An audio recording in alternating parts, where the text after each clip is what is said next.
Distinguished candidates, registration for UTME and DE into Nigerian tertiary institutions begins February 19 to March 26, 2022.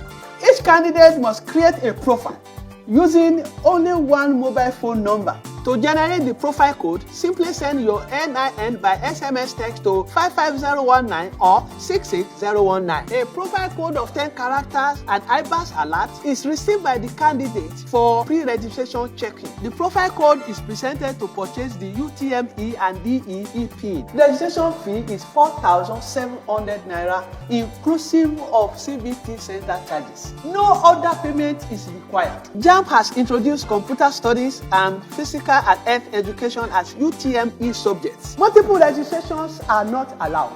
You can upgrade your UTME to DE at no cost. DE and UTME closes same day, and there will be no date extension. JAMB, enhancing academic excellence.